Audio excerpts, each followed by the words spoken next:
So I'm Ken Hecht. I'm the president of the National STEM Honor Society. We're up in the Boston area.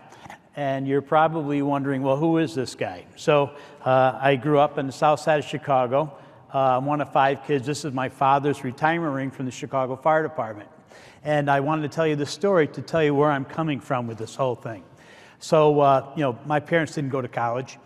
And I was lucky enough, I was pretty good in science and math and all the way through and up into high school and college. I went to the University of Illinois in Champaign-Urbana, which lo and behold turned out to be this great engineering school. Who knew? So that lit the fire. So it was just a random sort of series of events that brought me here. And what my commitment is that our motto is from K to career. So really STEM from kindergarten all the way through elementary, middle, high school, college, and on to career. And I would love it, the kids not do it my way, which was to get lucky, but to really plan it and program it and to live their lives all the way through. But let's look at the world. Let's look at the United States. Where are we in STEM? Okay, this is a little graph here. It's the countries with the highest technological expertise ranked by perception. United States, number 4, ranked by perception, most technologically advanced. Others feel Japan, according to this survey, South Korea, China, Germany's right behind us, Russia, UK, et cetera, et cetera. So this is the perception. And then let's talk about a few numbers. Let's look at where we are in the world. This is the countries with the most STEM graduates. As you can see, China is way ahead in graduating 4.7 million STEM grads a year from university. India, 2.6 million. The United States, about 500,000. And so you can see that it's quite stark when you look at the difference, and you might go, well, Ken, don't they have a whole lot more people than we do? Yes, both China and India have 1.4 billion people. We have about 340 million, so they have 4 times as many people as us. But what I'd like to say is even on a per capita basis, you can see that they're really graduating a lot more STEM grads than we are on an annual basis. And you can see Russia is neck and neck with us. Iran is right behind us. Indonesia and Japan in terms of number of STEM graduates. And then what does this mean about tomorrow? This is a graph that shows the total number of scientists that are going to be in each of these countries in 2030. So as you can see, you've got China is going to have about 37% of the scientists in the world in 2030. India, about 26%. Russia, 4.5%. United States, and it goes down and down from there. Even Germany is going to be at 1.4%. This is from the G20, so this is the 20 largest economies in the world.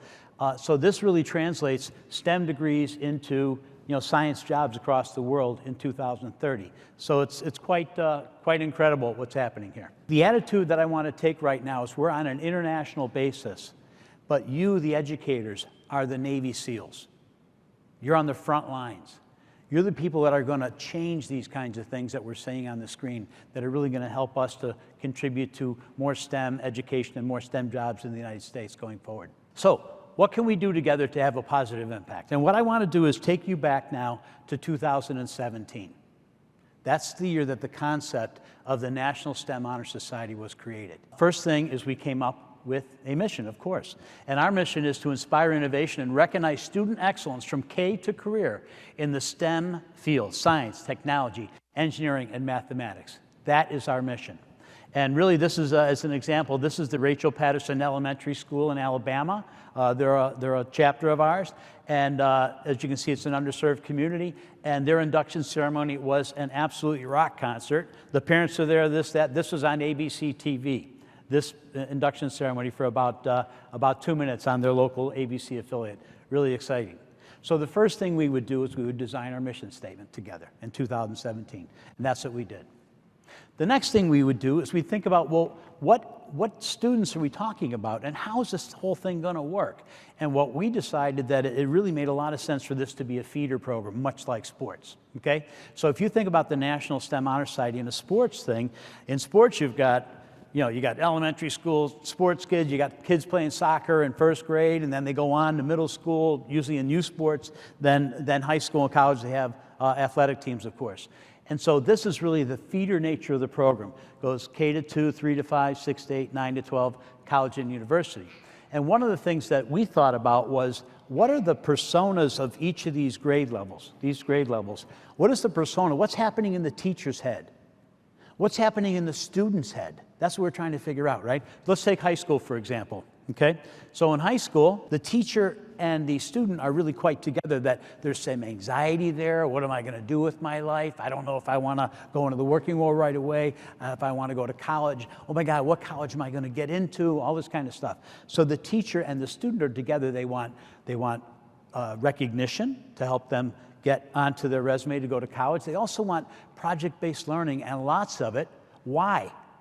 So they can take different bites of different types of pizza, and they can start to decide, you know, I think I really like that chemistry, or the social aspects of some of the STEM areas were really attractive to me.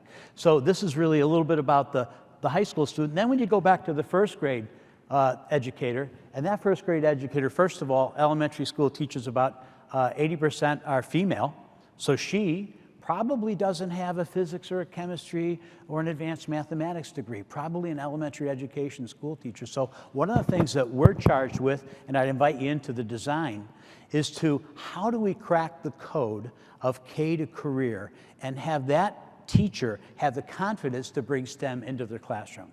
And fortunately, you've seen there's a lot of products, there's a lot of great people out there that are really trying to crack this code to allow education, STEM education, to be taught by non-STEM teachers. So that's what's happening at the teacher level in the first grade. And the student at first grade is somewhere between a molecule and a sponge. I mean, they're walking around, they just can't wait to get turned on. They're looking for things that are going to attract them, and that's where we want to get them. We want to get kids early on in STEM, beginning in kindergarten, and we want to have that excitement and that passion last a lifetime. That's really what it's all about. Thank you.